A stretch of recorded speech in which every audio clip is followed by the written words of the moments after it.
Gracias, John. Encantado de estar acá compartiendo ese espacio con vos.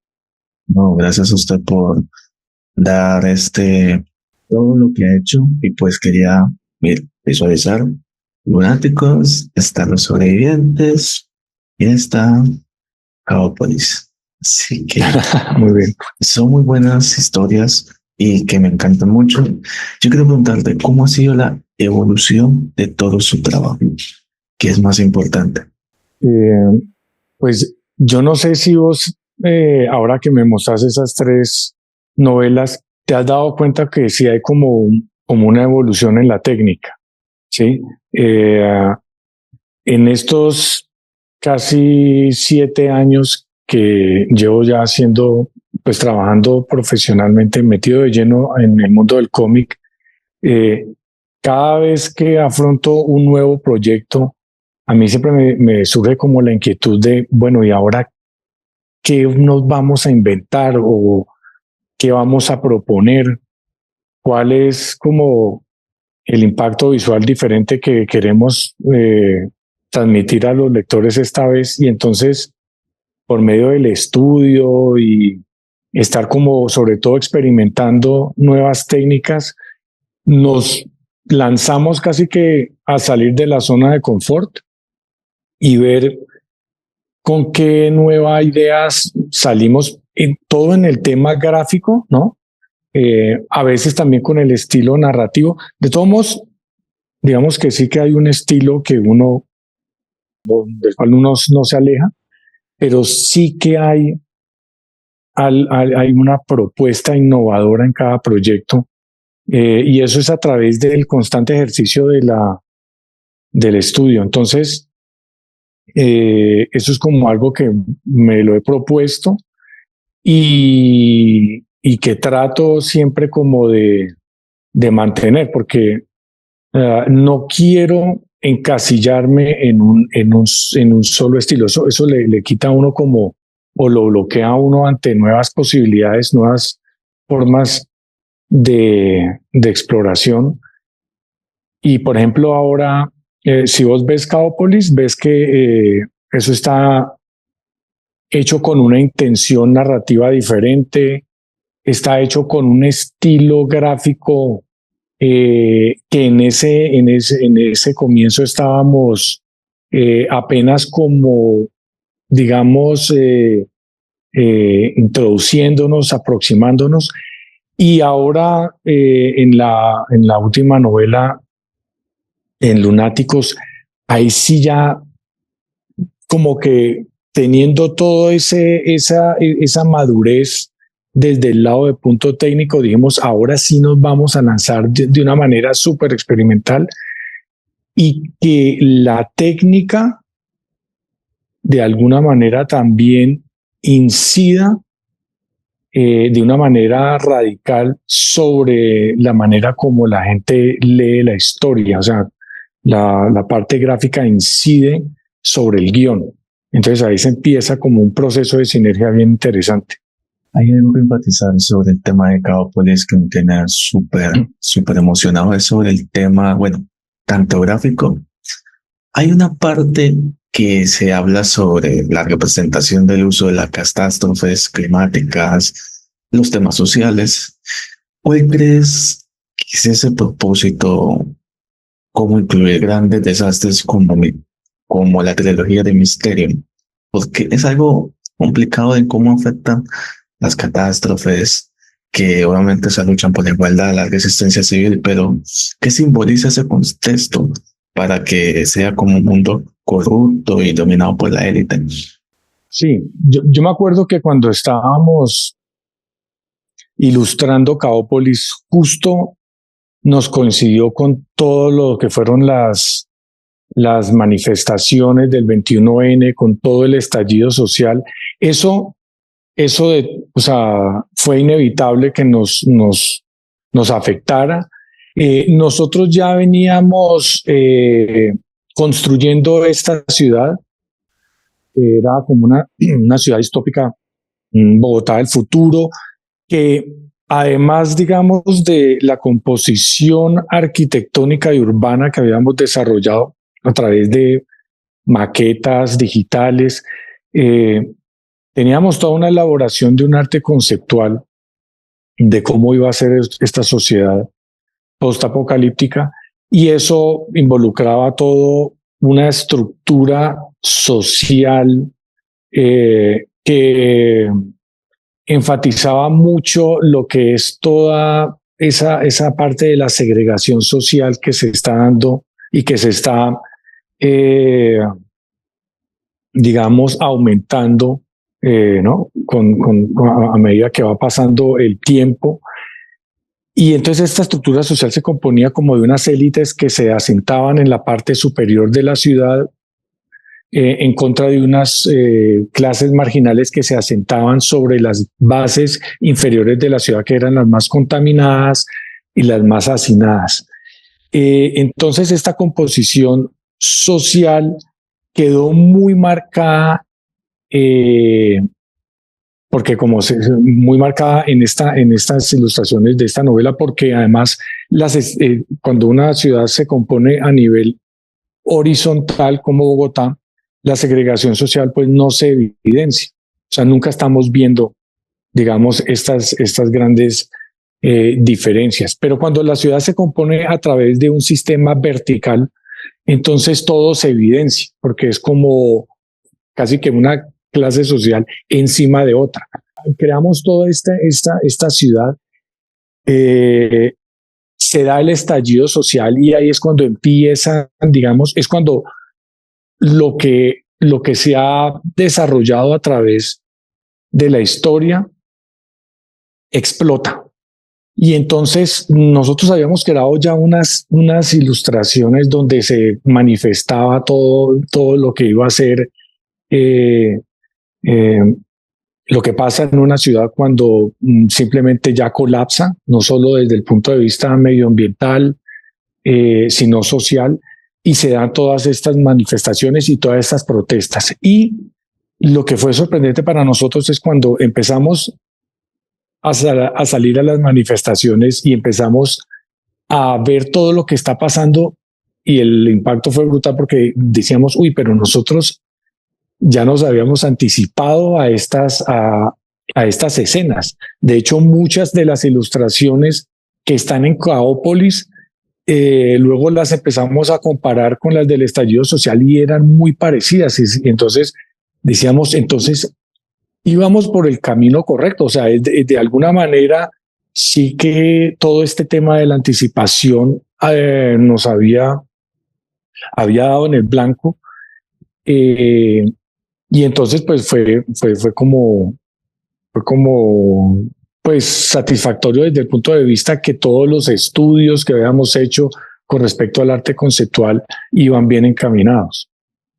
Eso te iba a preguntar sobre el arte conceptual, porque pienso yo de que no solo en Caópolis, también en Los Sobrevivientes hay unos detalles. Es que todo se entrelaza, claro, pero en cierta parte, cuando diste la charla junto con Mario y con Heidi, hablaste de que todo era, pues, de mundos paralelos, pero siempre hay algo que es la humanidad, cómo se relaciona. En Los Sobrevivientes hay algo que la verdad es una pregunta muy como difícil de responder, y es inevitable la autodestrucción de la humanidad, porque algunas veces pienso yo de que el simbolismo que está en ese libro son los sobrevivientes, pero ocurren desastres, ocurren cosas malas, y pues no sé si a la gente le gustaría seguir viviendo con todo eso. ¿Qué opinas? Mira que a mí, hay una noticia que a mí la verdad me dejó muy afectado, que esto salió hace como 15 días más o menos, que yo he leído mucho a Stephen Hawking, pero no sabía que él, antes de su muerte, había dado una fecha acerca de cuál iba a ser el futuro del planeta. Sabía que él había dicho que, bueno, que estaba, digamos, cuáles son los grandes problemas de la humanidad. Dijo, por un lado, la inteligencia artificial, por un lado, el cambio climático, y por otro lado, la amenaza nuclear. Pero no había dado fechas, ¿no?, acerca de eso. Entonces, lo que me impactó mucho fue que él sí que dejó una fecha del 2000, del 2600, donde dice que si la humanidad no corrige el curso del cambio climático, simplemente el planeta en el 2600 ya iba a ser una bola de fuego inhabitable, y entonces por eso tanta insistencia en que el hombre debe salir en búsqueda de nuevos planetas y la exploración interespacial y todo esto. Pero ya cuando a uno le dicen una fecha, entonces uno sí que empieza como un dolor de a preguntarse, pero entonces, ¿qué va a ser de las generaciones futuras? Con un... Porque es que ya estamos hablando, no estamos hablando de una hipótesis, digamos, arbitraria o sacada de la nada, sino estamos hablando de uno de los grandes científicos de la humanidad, que simplemente hace sus pronósticos con base en nuestra realidad. Y entonces eso sí me dejó mucho afectado, porque sí que de alguna manera todas estas historias que hemos hecho, donde se combinan todas estas calamidades que están, digamos, mostrando la realidad de todos estos eventos apocalípticos que están pasando, que son como consecuencia del manejo que le estamos dando al planeta. Entonces, pues uno lo único que por lo menos intenta es como que la gente se sacuda, ¿no? O sea, digamos, yo no quiero ser moralista en esos temas, ni digamos, impartir enseñanzas, ni nada de eso. Yo lo que quiero es que la gente quede afectada, ¿sí? Que simplemente vea esos libros y diga, uy, pero esto podría pasar. Y entonces simplemente tenga como esa inquietud y empezar a investigar y a ver si es que la ciencia ficción, digamos, no es una construcción de la imaginación así. Pues sí tiene que ver obviamente mucho con la parte creativa, pero la ciencia ficción para mí también tiene muchas bases, por eso se llama ciencia, ¿no? Porque muchas de sus bases las toma uno de la realidad y de los estudios actuales, y con base en eso uno ya puede proyectar y uno ya puede imaginar, pero tiene una base científica muy sólida, que es la que nos da los argumentos para crear estos mundos distópicos, estas escenas desgarradoras y estos ilustraciones que lo que buscamos es de alguna manera sacudir a la gente. Justamente yo estaba mirando unos temas acerca de...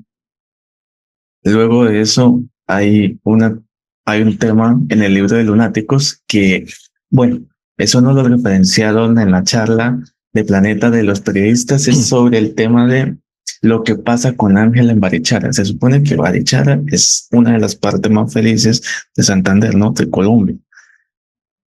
Dicen eso y pues hay avistamiento, ¿no? Significa que hay un poco de temor ahí respecto a ella. Entonces, mi pregunta ahí es, hay algo interesante y es sobre qué podría simbolizar el avistamiento de ovnis y experiencias de espacio y tiempo de lo que le sucedió a Ángela. ¿Cambia la realidad o la realidad es la misma o solamente ya se integran otros mundos? Porque otros se llaman los otros, pero no sé si la gente se vuelva loca cuando sepan eso. ¿Qué opinas? Bueno, en la novela gráfica Lunáticos, nosotros lo que, digamos, intentamos es como o sea, enfatizar el hecho de que las personas con enfermedades mentales, de alguna manera lo que están haciendo es percibiendo una realidad diferente a la nuestra. Por eso ¿no? Por eso todo el tema del manejo de las técnicas individuales para cada uno de esos capítulos. Entonces, no buscamos que cuando la gente esté leyendo cada uno de estos mundos interiores de los personajes, cuestionar si es verdad o no. O sea, esas alucinaciones, o sea, cuando nosotros estamos leyendo toda la historia de Ángela y ella tiene estas imágenes en las cuales ella dice ser abducida por extraterrestres, nosotros no podemos cuestionar si ese hecho fue real o no, porque de alguna manera ella, la manera como lo está relatando, ella no está mintiendo, ella está diciendo su verdad y por lo tanto eso es de alguna manera lo que se percibe como real, pues en esta historia se vuelve una verdad. Entonces, desde ese punto de vista, lo bonito es cómo contamos esa historia, cómo relatamos esa vivencia y sobre todo cómo la ilustramos para lanzarnos de una manera como a ese mundo, ¿no? Donde los extraterrestres pues nos están visitando, donde ya están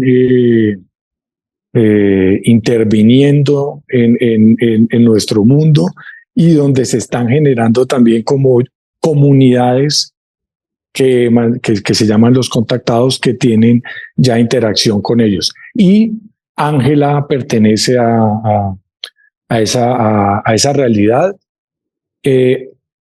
pero no podemos decir que ella, digamos, esté mintiendo o está, digamos, como diríamos, fuera de sus cabales. Ella, digamos, cree en lo que ve y así lo transmitimos en la novela.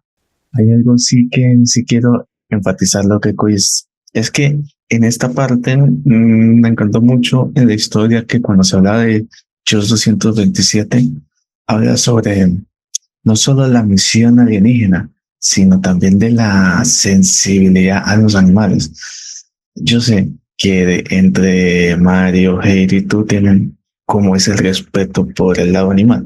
Y me gusta eso porque muy pocas novelas gráficas pues las referencian. Entonces, desde su perspectiva como quecolano, como tema de ilustrador, ¿cómo es su relación y amor a la defensa de los animales respecto a la novela? Sí, ese es el síndrome de Noé que tiene el personaje, y es que es como una sensación, o es una obsesión, también se podría decir, como por estar rescatando animales, salvándolos, pero es como una obsesión que no tiene fin. Entonces, siempre hay como una sensación de culpabilidad al ver como el desastre que ocurre con animales, sobre todo, bueno, en este punto que es de la novela, que son animales urbanos que están pues no en la calle. No, yo sí me considero animalista. Creo que eso lo he manifestado y lo he intentado ilustrar a través de todas las novelas. En esta se hace mucho más evidente porque esa relación que tiene el personaje con los animales de la calle, pues se siente muy intensa en las ilustraciones. Por ejemplo, cuando estaba dibujando todos los perros y los gatos, o sea, cuando uno ve los dibujos, uno ve que hay un alma interior en ellos, uno se siente la relación íntima que hay entre los personajes y el personaje. Los personajes acá, los animales se vuelven tan importantes como cada uno de los humanos que tenemos en la novela. Hay como una relación entre ellos muy marcada, muy fuerte. Y todo el segundo capítulo nos muestra eso. Entonces sí me pareció como un ejercicio interesante y divertido, que no lo había hecho pues de esta manera tan fuerte en otras novelas, que era dibujar animales y sacarles como esa vida propia, esa alma interna que tienen ellos, para que la gente de alguna manera empatizara con ellos. Sí, totalmente. Eso, yo te felicito por eso, porque es algo bueno. Y ahí se habla sobre el sorprendente final, ¿no? Es que es un final, no sé si puedo decir indicado, pero es un final que puede abrir para otra historia. Porque al yo fijarme sobre eso, la, es que la trama en Dios, cuando se mencionan, cuando dicen que van a recogerlos, eso es lo que yo le decía, que recogerlos puede significar incomprensión a la sociedad o un cierre, pero ¿sería ese un cierre fantástico o aceptación a la realidad? O no sé qué a la historia atrás, porque pienso yo de que la historia puede dar para, puede decir una continuación, pero yo sé que algunas veces ya toca que innovar la historia. ¿Qué opinas, Kekon? Sí, a nosotros, bueno, a nosotros también, al equipo de ilustración, también nos sorprendió ese guión. Eh, yo creo que eso tiene a veces los guiones de Mario, que como que lo descolocan a uno. Ahí es donde se manifiesta, digamos, lo que son los dos tipos de personajes que tenemos en la novela. Por un lado, lo que son los personajes outsiders, que van en contra de todo lo que es el sistema, que son los que se consideran en ese punto como lunáticos, místicos y psicóticos, que a veces la imaginación, el soñar, son como armas que la sociedad intenta apagar, porque son de alguna manera se vuelven peligrosos, en el sentido en que no se pueden controlar, son personajes que no se pueden controlar. Y por el otro lado tenemos los personajes que son y reflejan la autoridad o el establecimiento, como son los doctores, como son la policía, como son como estas instituciones que en esta novela representan casi que la represión. Entonces hay un conflicto, ¿no? Entre esas dos líneas, y pues a medida que se va desarrollando la historia, el conflicto se va volviendo mucho más fuerte, y pues uno sí va sintiendo con el paso de la lectura que, pues, que esto no va a acabar bien, ¿sí? Porque por más resistencia que tengan estos personajes que se salen del control de la sociedad, que están de alguna manera resistiendo y mandando como de alguna manera un mensaje de rebeldía, pues necesariamente tienen que chocar con las instituciones, y eso fue pues, lo que se dio en la historia. Yo estaba visualizando, bueno, hay algunos lectores que han obviamente disfrutado su obra, tanto Lunáticos, Los Sobrevivientes y Cowboys, pero a muchos les gusta el tema de Satanás. Es que es un tema acerca de cómo ha visualizado un poco su trabajo, ha evolucionado. Entonces, muchos se preguntan, ¿cómo visualiza el tema de la maldad a través de sus ilustraciones? ¿Cómo marca de la maldad a través de sus ilustraciones para tener como ese gráfico oscuro, puede decirse? La verdad es que Satanás, cuando lo leí, pues la verdad yo quedé muy impactado, porque estoy hablando del guión que me dio Mario, no del libro como tal.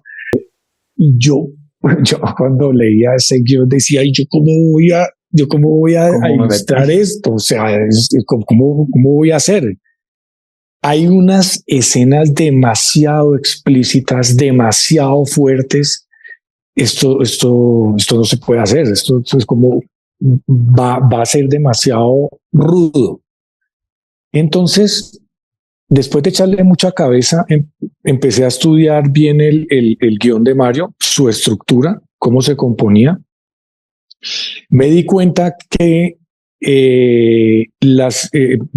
Mario siempre va como, ¿no? Entrelazando las historias, ¿no? Que es una técnica fascinante. Me di cuenta entonces que los capítulos de Campo Elías componían el 30% de la historia y estaban compuestos por capítulos. Entonces pensé, ¿qué pasa si toda la maldad de Campo Elías, que está concentrada en un solo capítulo, la cambiamos de técnica? ¿Por qué? Porque si el recurso del blanco y negro me permite de alguna manera manipular la percepción de la realidad que va a tener el lector. El blanco y negro quita los matices del color, entonces hace que la lectura del lector sea más directa.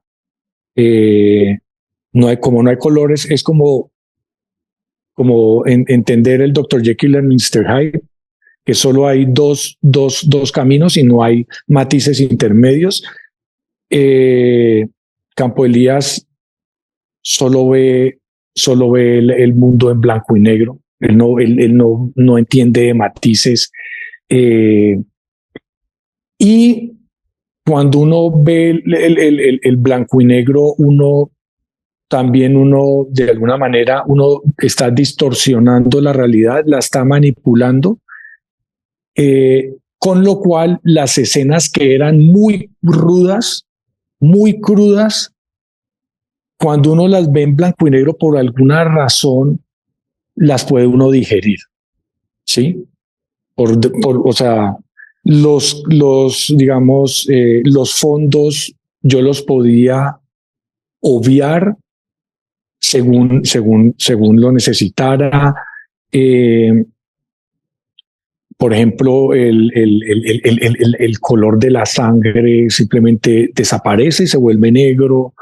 Y hay una cantidad de otros recursos que puede utilizar. Entonces, por eso cuando uno está viendo todo el tema de la masacre, cuando uno está viendo unas escenas que son demasiado violentas, con el blanco y negro yo las podía manejar. Y de esta manera hice como un contraste entre lo que es la realidad vista por los demás personajes a lo que es la realidad percibida en el mundo interno de Campo Elías. Entonces, esto es una manera como las técnicas inciden en la percepción de la lectura. Entonces, aquí lo que vos decís, que era lo que también yo me imaginaba, era el Dr. Jekyll and Mr. Hyde, era pues la técnica en el color y en el blanco y negro. La maldad concentrada en un capítulo versus la realidad percibida por los demás personajes. Siempre me ha gustado ver historias que ayuden de pronto, que tengan que ver con el tema de la supervivencia. Alimañas peligrosas puede significar que puede ayudar a salvar vidas, referente al tema del secuestro. Pues esa historia es, digamos, una historia como de resistencia, ¿no? De cómo además cómo los libros nos pueden salvar. Yo creo que ese libro, esa historia, lo que nos refleja es cómo podemos sobrevivir a un secuestro. Yo creo que la única manera es mediante nuestra imaginación, potenciada a través de la lectura, como que los libros es ese espacio al cual ningún agente externo violento nos puede llegar y nos puede aniquilar. Eso es lo bonito de esa historia, porque eso es lo que plasma ahí, cómo este personaje resiste toda esa experiencia y la saca avante es a través de los libros. Entonces las historias que él va leyendo van conformando su nueva realidad, se le va mezclando y como surge de él una fuerza interna que lo lleva hasta el final. Entonces sí creo que es una historia que verdaderamente como muestra ese aspecto, ¿no? Como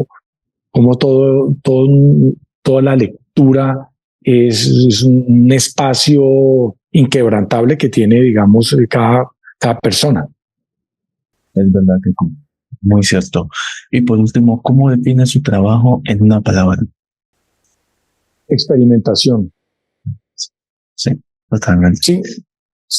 Sí, pues acerca de eso, precisamente en ese libro de Lunáticos, Místicos y Psicóticos, que es plasmar el mundo interno de cada un personaje, que cada uno, digamos, es como